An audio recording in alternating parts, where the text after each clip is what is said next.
आज मैं कोई पार्टी में नहीं हूँ।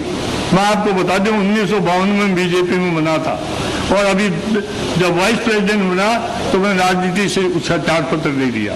लेकिन हिम्मत मेरे में जरूर है, चाहे मुझे पद हो या नहीं हो, मैं कोई राजनीतिक दल हूं या नहीं हूं, लेकिन राजस्थान में और देश में ऐसी हवा जरूर पैदा करूंगा कि जाति के आधार के ऊपर या भ्रष्टाचार के आधार पर किसी आदमी को वोट दोगे तो अपनी कब्र अपने हाथों से खोदोगे। कब्र खोदने के लिए किसी इंसान को लाना की जरूरत नहीं पड़ेगी।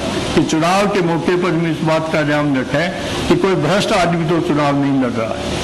यदि जनता ने फैसला कर लिया, पार्टी कोई भी हो, लेकिन ये अधिकार आपका है कि आप वोट देंगे और वोट देने में ये विचार आपने कर लिया कि चाहे अनपढ़ है या पढ़ा लिखा है, किस जात का और किस नहीं, लेकिन ये आदमी ईमानदार है, भ्रष्ट नहीं है, तो भ्रष्ट आदमी को वोट मत दो, ईमानदारी को आगे बढ़ाने की कोशिश करो। फिर आपको पता लग जाएगा कि हिंदुस्तान किस तरह से आगे बढ़ रहा है।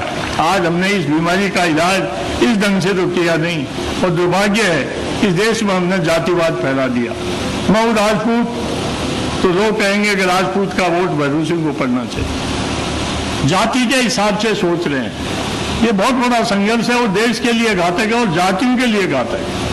कोई ये समझेगा आज ब्राह्मण इकट्ठे हो जाए और वो हिंदुस्तान का राज कर सकेंगे, नहीं कर सकते।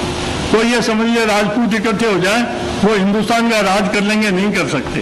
कोई ये समझे गुर्जर, मीणा, ये सब अहीर, ये सब अलग अलग जातियों में एक हो जाए, कभी नहीं कर सकते। और करके आप देख लो, जाति के आधार पर आज तक कोई प्रधानमंत्री नहीं हो पाया, जाति के आधार पर आज तक कोई मुख्यमंत्री नहीं हो पाया।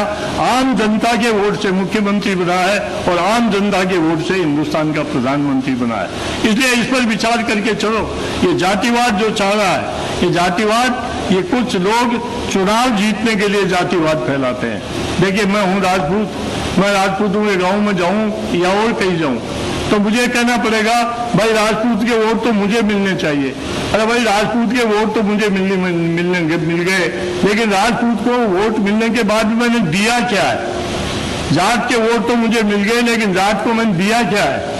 गुर्जर के वोट मुझे मिल गए, मैं गुर्जर हूं इसलिए मिल गए, लेकिन गुर्जर को हमने दिया क्या है? आज जाति के आधार पर वोट लेने वाले गांव में जाए और उन जातियों के बीच में खड़े हो जाए, 100 आदमियों का भी हिसाब बता दें, एक एक जाति का आदमी 100 आदमियों का हिसाब बता दें कि मैं राजपूत हूं, जीतने के बाद में 100 राजपूतों का भला कर दिया।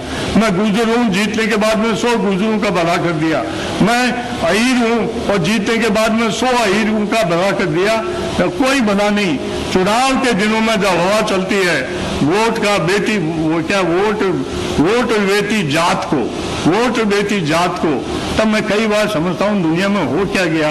भाई बेटी तो जात को दे दी, समझ में नहीं आती, लेकिन वोट के साथ बेटी कैसे जुड़ गई? बेटी तो दूसरे घर जाती है और वोट तुम घर में रख लेते हो। तो जो चीज घर में रख ली बेटी के साथ लेकर, तुम उस जनता के साथ क्या अन्याय करोगे, क्या न्याय करोगे, इसके ऊपर विचार करो। ये सब चीजें चल रही है कि जाति के आधार पर उस आदमी को, किसी को भी वोट मत दो जो भ्रष्टाचार में जनता की, गरीब जनता की कमाई को खाता है, उसे नमस्कार कहकर कह दो हम तुम्हें वोट नहीं देंगे। कि जातिवाद से मुक्ति लो, भ्रष्टाचार से मुक्ति लो, पैसा बचाओ और बचा हुआ पैसा अपने इलाके के विकास में लगाओ।